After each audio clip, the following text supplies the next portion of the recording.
sou Jarlene Gomes, eu sou geógrafa e mestranda em Ciências Florestais, na UNB. Eu fui graduada pela Universidade Federal do Acre, aqui em Rio Branco, e trabalho no IPAM já há 8 anos. Vocês conhecem bem o IPAM, né? Sim. E na minha trajetória profissional, eu sempre trabalhei mais assim, eu nunca fiz um trabalho de engenheira florestal, na verdade, que eu estava vendo o projeto de vocês é bem focado nisso. Né? Mas eu sempre trabalhei com as pessoas da floresta, então o meu trabalho é outro, é mais humano, é mais também de... Eu trabalho tanto na parte humana como na parte mais de geo, por ser geógrafa. Então, entendo um pouco dessa dinâmica espacial, essa coisa do desmatamento. Então, assim, é bem diversa a minha atuação no IPAM, desde trabalhar com desenvolvimento territorial até política pública com os governos. E como que você descobriu que você queria seguir essa linha aí na sua profissão? Então, desde o início da graduação, e por sinal eu sou licenciada em geografia, né? Então, o futuro era ser professora, mas desde o início eu me interessei muito pelo geoprocessamento e fui fazer estágio na Embrapa com um pesquisador de solos, um agrônomo. E aí a gente já começou a trabalhar em uma pesquisa muito focada nas pessoas das florestas. Então, a minha primeira pesquisa, ela tinha 2 estudos de caso. O primeiro estudo de caso era da Resex Chico Mendes, aqui no Acre, e o outro era o RECA, que é aqui próximo, em Nova Califórnia, Rondônia. Então, a gente tentava entender de como que as pessoas, elas viviam das florestas e conviviam com a floresta, né, como que era o seu desenvolvimento social, econômico, e como que eles tratavam a questão ambiental, né, pegando ali o gancho de você analisar a sustentabilidade do território. E aí também na minha formação, essa questão de olhar o território, de olhar as relações, de olhar o meio ambiente, ela foi algo que sempre me chamou a atenção, que eu me empenhei um pouco mais. Então, eu fiquei por 4 anos na Embrapa. Primeiro eu era estagiária PIBIC, depois consegui uma bolsa pelo CNPq para continuar a pesquisa. Nesse meio termo, eu também tinha uma bolsa na universidade, onde eu trabalhava com um grupo de pesquisa da universidade, e os caminhos sempre me levaram para isso. Já no IPAM, eu comecei a trabalhar com zoneamento ecológico e econômico, que você vê vários dos eixos, você olha desde a questão florestal até a parte socioeconômica do território. E quando eu decidi ir para o curso de engenharia florestal, foi focado nessa área, né? Então, quando eu conheci o professor Heraldo Matricard, não sei se vocês conhecem, ele é coordenador do curso de engenharia florestal da UNB e é um pesquisador muito esperto nessa área de ZE, zoneamento ecológico econômico. E ele veio aqui no Acre, na qual eu estava fazendo uma apresentação sobre o zoneamento, todo o trabalho que a gente estava fazendo aqui, e ele me convidou para participar do programa. Eu falei que eu queria fazer um mestrado, porque eu já estava trabalhando há muito tempo e eu queria melhorar a minha formação acadêmica. E eu queria fazer um mestrado, ele falou, olha, vamos fazer lá na engenharia florestal, na UNB, que eu já estava com plano de ir para o IPAM em Brasília. E aí ele foi tão assim gentil que eu aceitei, mas daí depois quando eu vi o edital da engenharia florestal, eu digo, meu Deus, o que eu vou fazer lá? Eu devo até vontade de desistir da prova, porque a prova era muito focada, tinha que ter conhecimento de madeira em tora, madeira isso, madeira... Eu digo, nossa, eu não sei nada disso, né? Porque eu nunca estudei a fundo a questão da floresta em si. E aí, só que eles estavam com uma pegada de abrir um pouco mais o escopo da engenharia florestal e fazer um edital diferente. Então, quando eu fiz a prova, que era uma dissertação, então era muito assim sobre a incidência do fogo na floresta. E no ano anterior, a gente tinha trabalhado em várias notas técnicas no IPAM, sobre a incidência do fogo, né, que a Amazônia estava pegando fogo, e eu sempre trabalhei isso juntamente com a Anne Alencar, que vocês devem conhecer e talvez tenham entrevistado.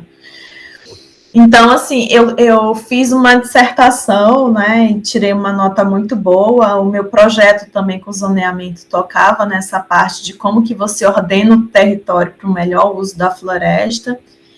E aí, para minha surpresa, assim, eu consegui uma nota de primeiro lugar, inclusive com a orientação dele, que só tinha uma vaga e era para quem ficasse na melhor posição.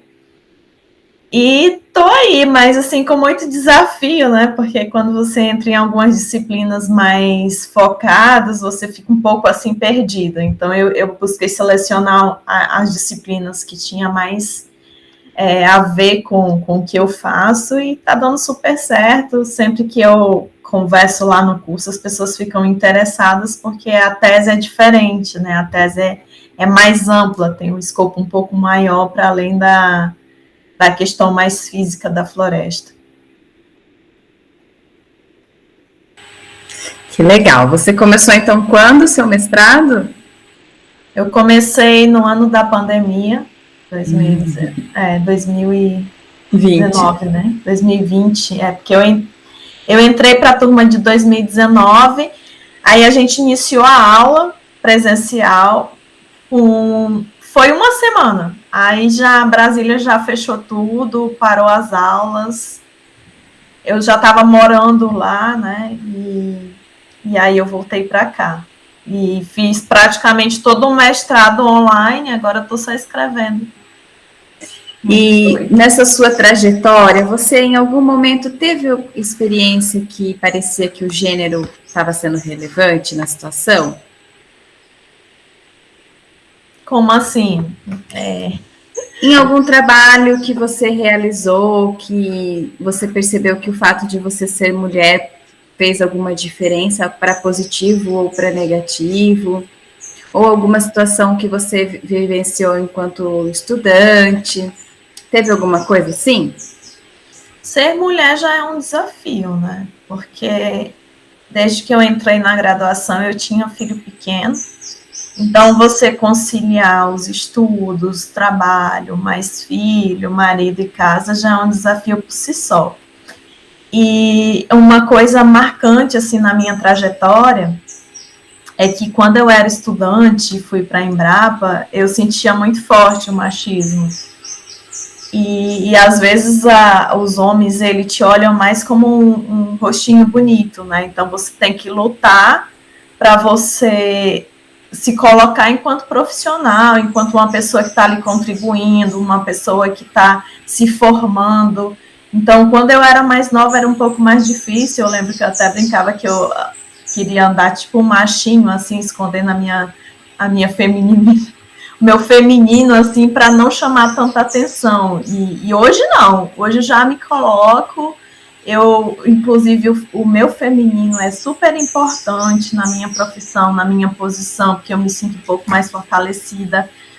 Então, estudar um pouco essa questão do gênero, me colocar, inclusive, dentro da instituição, de dizer que olhar para gênero, olhar para essa questão do feminino, ter um salário ali equitativo, é muito importante. Então, acho que tudo isso que eu passei lá atrás, na graduação, na época de estágio, fez com que hoje eu valorize ainda mais essa posição da mulher. Então, hoje eu vejo como algo mais positivo, né? Então, você é a mulher, você tem como se colocar ali não apenas como um rostinho bonitinho, mas como uma profissional que está ali contribuindo para o desenvolvimento, seja acadêmico, seja de uma instituição, seja no trabalho como comunidade, que é o que eu faço, né? Então, hoje eu vejo mais algo... Ainda tem vários desafios dentro da própria instituição que eu trabalho, a gente enxerga assim, nitidamente o machismo, mas hoje você já tem um pouco mais condições de lutar contra isso, né? Então, não sei se eu respondi diretamente. Sim, sim. E aí eu tenho assim, bastante curiosidade com o seu trabalho, né, com as comunidades aí na região. Uma das coisas é se você percebe se tem mais mulheres dentro das lideranças dessas comunidades, se você percebe alguma diferença em relação a essa igualdade de gênero nas lideranças, né? Como que você vê essa questão do gênero nas comunidades que você trabalha? Olha, eu vou compartilhar com vocês uma experiência recente, que inclusive eu coloquei no relatório. Sempre trabalhei na Amazônia, principalmente com as comunidades, com as lideranças locais. Eu tive a oportunidade de trabalhar em nove fóruns da Amazônia, cada um em um estado da Amazônia legal. Então, esses fóruns reuniam as principais lideranças da agricultura familiar.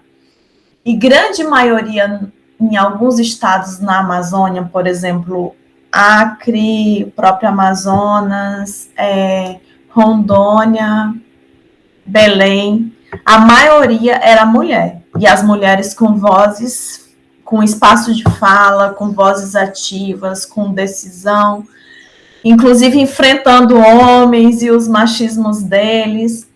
E aí, recentemente, eu comecei a trabalhar no Cerrado, outro bioma. Então, eu fui para o interior do Maranhão, pegando ali uma micro-região com 9 municípios, a micro-região de Chapadinha, que pega Chapadinha, Belágua, Mata Roma, são 9 municípios ali que fazem essa micro-região. E a gente foi fazer a gente fez 5 oficinas para desenvolver um plano de desenvolvimento regional do território. E, gente, só tinha homem. No espaço, assim, de 25 a 30 pessoas, tinha umas 5 mulheres. Você formava os grupos, era o grupo fechado só com homens. Então, assim, eu comecei a perceber isso, e daí depois eu comecei a conversar com as pessoas qual a causa daquilo. Então, por quê? Porque ali você já está numa região do Nordeste, então o machismo é bem maior, as mulheres ficam em casa cuidando de filhos. E as mulheres que estavam lá não tinham muito espaço de fala e nem autonomia, assim, você não via elas formulando muita coisa, se colocando. Então, assim, na Amazônia, eu acho que por todos os movimentos que você tem, por toda essa campanha com o gênero, os projetos também que a gente desenvolve, as ONGs, né, considera essa questão do gênero, eu acho que já está um pouco melhor. Elas têm um desafio? Tem. Né? Por exemplo, eu já passei a experiência de eu chegar numa propriedade para entrevistar uma família, a mulher chegar e falar assim, não, quem fala é ele. Né? Então, essa presença do masculino. Mas no norte eu vejo que melhorou muito e que tem esse espaço de fala e de autonomia da mulher. Agora, no Nordeste, essa região que eu trabalhei, gente, a primeira coisa que eu falei para a equipe do IPAM, a gente precisa trabalhar fortemente a questão do gênero, porque não existe nessa região. Então, assim, isso muda de município, muda para a região, e eu vi isso muito claro, essa divisão agora, porque eu achava que tinha muito forte aqui, mas quando eu conheci essa outra realidade, é totalmente diferente. As mulheres não têm vez no Nordeste, assim, acho que raras exceções, não conhecia ainda.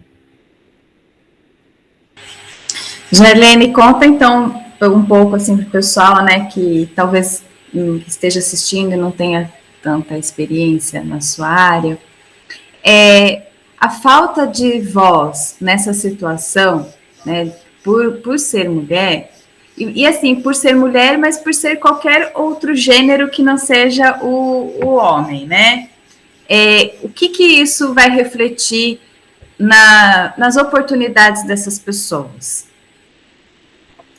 Então, essa coisa de não falar apenas da mulher, mas algo que a gente vem trabalhando muito no IPAM também, principalmente nessa parte de trabalhar com comunidades, é que além da mulher, o jovem também, ele tem ganhado espaço, né, com vários desafios, mas tem ganhado espaço. Agora, a questão da mulher é o seguinte, quando a mulher ela consegue, de alguma forma, desenvolver uma atividade econômica, ela ganha um pouco mais dessa liberdade, dessa segurança para se colocar.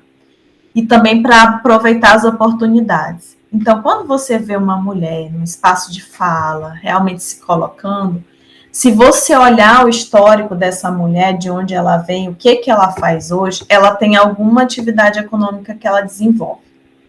Ou então ela se colocou em alguma posição dentro de uma cooperativa, dentro de um sindicato, dentro de alguma coisa.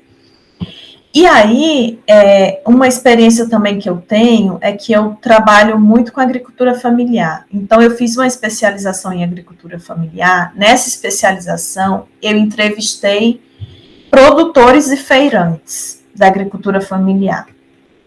E aqui no Acre, em Rio Branco, as mulheres, elas estavam em peso. Era 76% das pessoas que estavam em uma feira eram mulheres. E essas mulheres super empoderadas, assim, elas conseguiram produzir as suas hortaliças, as suas frutas, os seus legumes, chegar no espaço de feira e se sentem super orgulhosas de dizer assim, olha, eu não consegui estudar e ter uma formação, mas com esse espaço e com essa renda, eu tenho filhos hoje formados na universidade, ou que estavam entrando, ou que estavam em escola, que elas mantêm com a sua renda. Então, assim, a própria mulher, quando ela tem esse espaço e ela conquista essa autonomia, ela colabora para que os jovens também deem um outro passo, né? Tem um outro espaço, tanto homem quanto mulher, né? Então, assim, eu teria muitas coisas para falar, vocês têm que ir me podando, porque eu me empolgo, viu? Então, assim, não sei se também eu respondi, mas, assim, tem essa coisa, né, de você ter, às vezes, um espaço um pouco melhor, sendo mulher, jovem, idoso, mas que essa questão econômica, ela te coloca em outro patamar, em qualquer espaço, e te dá outras oportunidades. Essa é uma mensagem chave, assim, que eu diria. Seja no setor florestal, seja na agricultura familiar, seja as mulheres quilombolas ali quebrando coco, produzindo o seu óleo. Então, essa questão econômica, ela é chave para o desenvolvimento da mulher e para essa tomada, assim, de autoridade, digamos assim. E você acha que o fato de você ser mulher na sua área de atuação faz diferença? Acho que faz. Recentemente eu fiz um curso de liderança da Think School, e aí tinha um exercício que era o feedback. Então, você precisaria pedir feedback para outras pessoas. E aí eu pedi feedback para uma pessoa que sempre trabalhou comigo e que eu confio muito e que eu acho que não é machista, assim, sabe? Que eu vejo ele defendendo as causas das mulheres, inclusive eu tenho uma super admiração por conta disso. E aí eu perguntei, né, qual era uma das coisas que ele via de alta qualidade em mim. Aí ele falou que eu usava todas as minhas habilidades enquanto mulher para falar sobre aquilo que eu acredito, sobre aquilo que eu quero defender. Então, ele colocou de uma forma tão positiva, assim, que eu acho que, às vezes, você ser mulher não é a questão de, assim, como é que eu posso explicar? Não é a questão de você ter uma beleza, mas é a questão de que você ser mulher te dá um enfrentamento maior para as coisas, né? Você acaba tendo que ter um pouquinho mais de força para se colocar nos espaços, e aí você acaba buscando um pouco mais de... Eu não estou dizendo que os homens não façam isso, né? Mas eu não sei, eu acho que mulher tem habilidades um pouco melhores, assim, não tem aqui o nome dele, mas o rapaz que me desculpe. Alessandro. O Alessandro que me desculpe. Às vezes eu acho que mulher, por ela ter que fazer várias coisas ao mesmo tempo, isso coloca ela numa posição de maiores habilidades para conseguir conciliar as coisas. O próprio meio, né, que tem tantos desafios, faz com que aquelas pessoas, que no caso são a maioria de gênero feminino, acabam desenvolvendo isso. Acho que é mais ou menos essa ideia, né? E que o pessoal de outros gêneros não possa desenvolver as mesmas habilidades, mas é que a gente vem desde pequenininha ainda numa sociedade que nos coloca numa situação de que a gente tem que estar sempre provando que a gente é capaz, né? E sabe que uma coisa que eu tenho observado é que o mundo está mudando, assim, muito, sabe? E, por exemplo, eu trabalho com muitas pessoas jovens que estão entrando agora, cheio de gás, que usam tecnologia. E eu percebo que os meninos de hoje, eles são muito mais, assim, sensíveis. Não tem muito essa coisa do machismo. E que, às vezes, os jovens, eles precisam ser olhados de uma forma diferente também, como... Não gosto de usar a palavra minoria, mas às vezes eles têm muita insegurança quando entram no mercado de trabalho. Então, hoje, você acolher, independente do gênero, para as pessoas se sentirem seguras no ambiente de trabalho, eu acho super importante, né? Então, além de trabalhar o gênero hoje, você tem que trabalhar a segurança psicológica, que aí você olha todos os gêneros e todas as fragilidades e vulnerabilidades que tem um ambiente de trabalho, por exemplo. Eu falo isso porque recentemente a gente teve um rapaz, assim, que eu via fortemente que ele estava bloqueado com alguma questão, assim, intelectual no trabalho. Então, quando você olha essas pessoas e acolhe, também faz muita diferença. E ele é da engenharia florestal. Assim, só um comentário, não sei se vai agregar muito, mas... Eu também tenho visto mais meninos sensíveis, né? Até a gente percebe que as amizades não são tão selecionadas mais, né? Porque antes aquelas pessoas que não se identificavam com o gênero masculino ou feminino acabavam ficando, às vezes, até isoladas. E eu percebo que hoje já tem um entrosamento melhor, assim, eu vejo que não tem mais essa segregação tão forte, né? Que bom, porque realmente a gente percebe esse maior nível de tolerância, né, de compreensão, de empatia, que eu acho que é super necessário. Mas aí, Gelene, a gente percebe assim que você não necessariamente está trabalhando diretamente com a floresta, mas todas as questões que você trabalha estão relacionadas com a conservação, né, de alguma forma. Mas aí eu também queria te perguntar se você teve alguém que te inspirou, né, em termos profissionais, em termos pessoais, para você ter toda essa visão que você tem hoje. Eu tenho várias inspirações, assim, desde a minha própria mãe, né, que eu acho que é a minha inspiração maior, que foi uma mulher solteira que criou 4 filhos sendo diarista. E quando eu era pequena eu via algumas coisas assim que ela sofria por ser mulher, né? Então eu já fui vendo aquela coisa para me reafirmar enquanto uma mulher que tivesse um pouco mais de poder no bom sentido, né?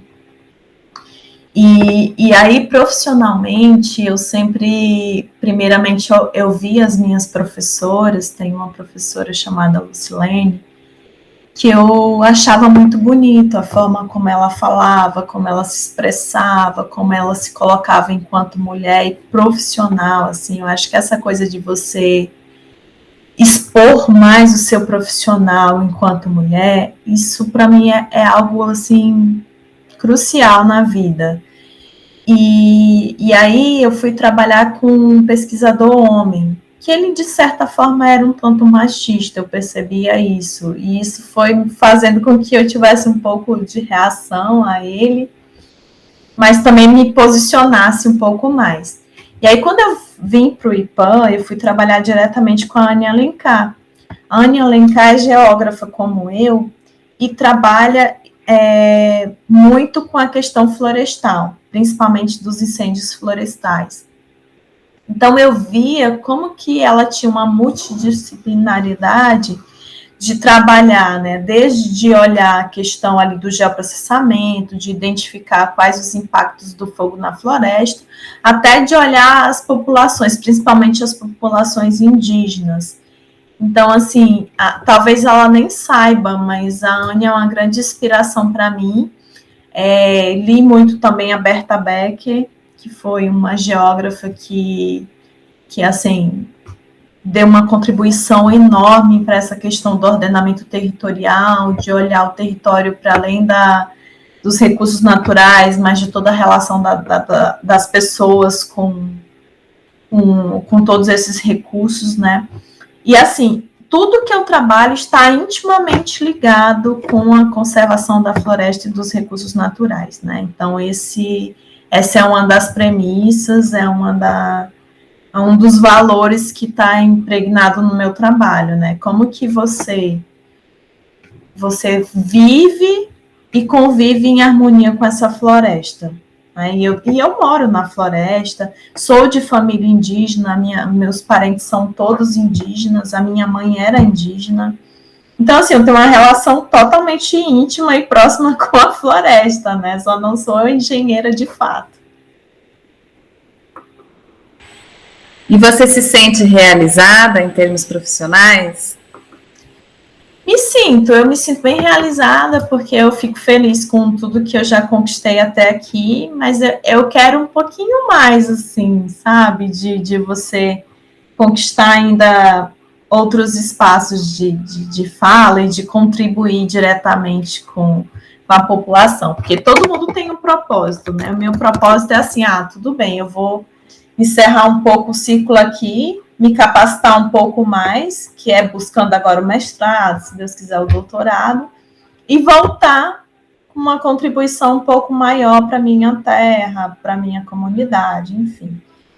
Porque eu vou, mas eu nunca deixo de me desligar. Eu vou e volto, e tem projeto para cá, eu digo, não, eu tenho que ir. Eu não consigo, assim, parece que o umbigo está enterrado, que é uma crendice popular que a gente tem aqui, né? Que eu nunca consigo, de fato, me desligar e fazer outras coisas, assim, exclusivamente. Mas, assim, só para talvez eu responda outra pergunta, mas é que eu lembrei agora, senão eu esqueço. Quando eu entrei no curso de pós-graduação de engenharia florestal, eu senti um pouco de resistência de alguns colegas. Primeiro, por eu não ser engenheira florestal, depois, por eu não trabalhar diretamente com a floresta, no manejo, tarará, que era a maioria das pessoas. E aí, um dia, numa aula inaugural, eu falei o seguinte, eu disse, olha, a minha contribuição para concurso é diferente. Né? A minha contribuição é de como você, a partir dessas suas pesquisas com manejo, com tudo mais, você consegue fazer com que isso vire uma prática para as populações. Então, assim, eu quero muito aprender com vocês, eu me colocava assim, eu quero muito aprender com vocês, porque às vezes eu estou conversando com uma comunidade e eles querem um conhecimento técnico que eu não tenho.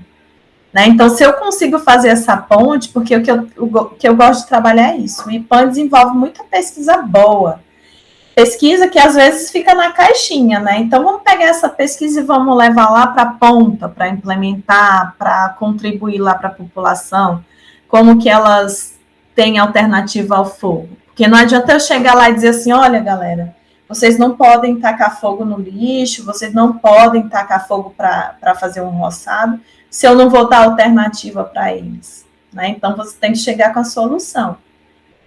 Então, assim, uma coisa que eu busco é isso, principalmente nesse curso de engenharia florestal. Né? É um desafio para mim, mas eu estou tentando aprender muito com isso. Ai, com certeza, Jailene. Eu fui fazer doutorado num programa que a maioria era biólogo e ecólogo. Então, também o pessoal olhava e dizia, o que você está fazendo aqui? Mas a ideia é que a ciência seja multidisciplinar e interdisciplinar e existem áreas que não podem ser desenvolvidas se não tiver o entrosamento de diferentes visões, né, de diferentes profissionais. Eu acho que a geografia é muito próxima, da engenharia florestal, só que tem muito essa visão da licenciatura, né, nos cursos de geografia e de biologia também, né? O pessoal acaba tendo mais desenvolvimento, eu acredito, para essa questão da formação do professor, e é uma reclamação recorrente de alunos que fazem geografia, biologia e outros que, né, têm essa licenciatura e bacharelado, que o pessoal do bacharelado às vezes não tem estágio, às vezes não tem como oportunidades em projetos de pesquisa para desenvolver a parte prática. Então, é uma coisa que a gente também tem que falar, porque precisa mudar, né? Na academia, a gente tem muita dessa segmentação por área, por sobrenome, por quem você veio, né? De onde você veio. Então, eu acho que é um dos pontos que dentro da academia realmente precisa ainda melhorar essa questão. E vocês são de onde? Que eu nem perguntei de vocês. Eu sou daqui do Rio, eu sou servidora da Universidade Rural, trabalho com a Cláudia, no Departamento de Ciências Ambientais, e eu também sou essa pessoa assim, igual a você, que tem uma graduação diferente do mestrado e do doutorado. Eu sou engenheira de alimentos, eu fiz o mestrado em engenharia ambiental e o doutorado em processos químicos e bioquímicos, assim, então, tipo... essa coisa assim, meio bagunçada, assim, e eu também, para me colocar para um outro concurso, também eu tenho dificuldades, como que você falou, né, por causa da graduação. E hoje eu estou fazendo graduação à distância em engenharia ambiental para poder ver se eu me coloco aí um pouquinho nesse nicho aí, que é tudo assim, bem certinho, né, como você falou, Jarlene. Sim, então eu sofro um pouco com isso, assim, né, um pouco não, né, bastante. Sou formada pela Rural, sou egressa, estou lá no laboratório ajudando também. Atualmente eu faço biologia à distância. Acabei de passar para agronomia na Rural de novo. E vamos que vamos. Só não sei se eu vou fazer mesmo, mas passei. Se vai dar para fazer, eu não sei. Porque se rolar um emprego antes, vou para o emprego, a prioridade, né? Eu, assim como a Carol, sou técnico administrativo também no Estúdio Floresta, né, da Universidade Rural. Eu sou engenheiro florestal, formado lá também. Estou no projeto aqui com as meninas aí desde o início, sou o único homem, mas acho que eu não sou machista. Com certeza não. No meio de tanta mulherada boa assim, é impossível, né, Alessandra? Ai, gente, mas que bom conhecer vocês, assim. E, Cláudia, você está muito bem. Obrigada. Com os estudantes aí perto de você. Sim. Você está no Acre, Jarlene? Tô em Rio Branco. Desde a pandemia eu voltei, aí agora eu voltei a viajar pelo Brasil de novo, mas eu tô por aqui, não me instalei em Brasília de novo, não. Bom, Jarlene, eu agradeço muito sua participação.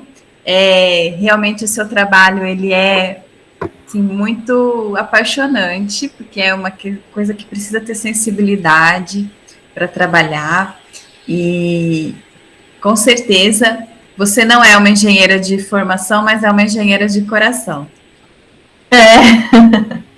Não, essa coisa da academia, tem um professor que ele era professor de agrárias.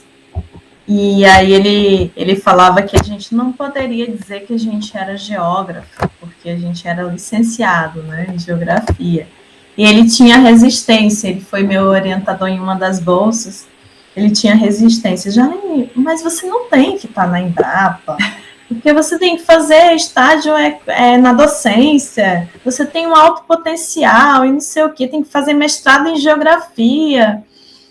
E aí já o meu orientador da pós-graduação, ele já tem essa mente aberta, né, que ele acha que enquanto você não tiver essa interação entre as disciplinas, para você entender melhor do todo, não faz muito sentido.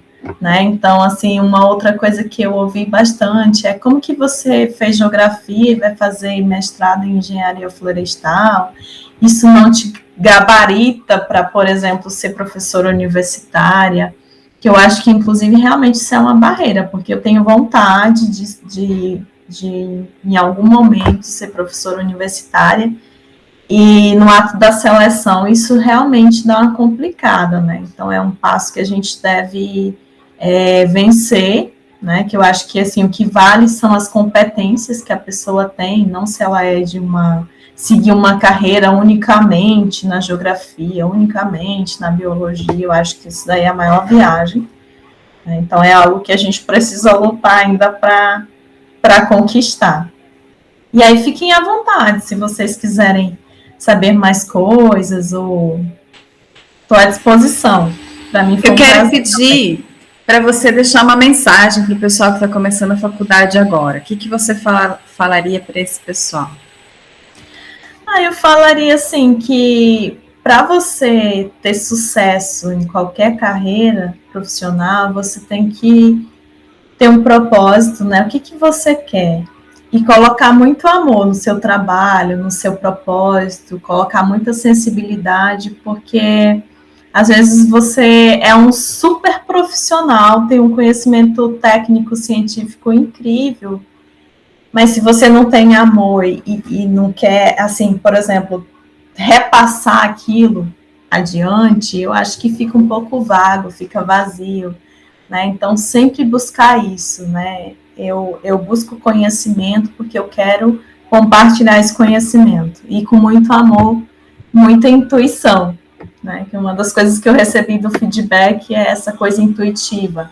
Às vezes eu enfrento o chefe, enfrento tudo e dizer assim, olha, só faz sentido se a gente tiver esse e esse resultado. Se não tiver, eu só vou trabalhar naquilo que eu acredito, né? Então, às vezes, eu tenho até essa dificuldade, assim. Tem trabalhos que são super importantes, mas a gente tem que trabalhar naquilo que faz sentido, que tem um sentido para você, que está alinhado com o seu propósito. Às vezes eu falo demais, mas assim, a mensagem é essa, né? Ter um propósito e que você trabalhe amando o que você faz. Seja engenharia civil, seja biologia, seja geografia, o importante é você saber bem o que você quer.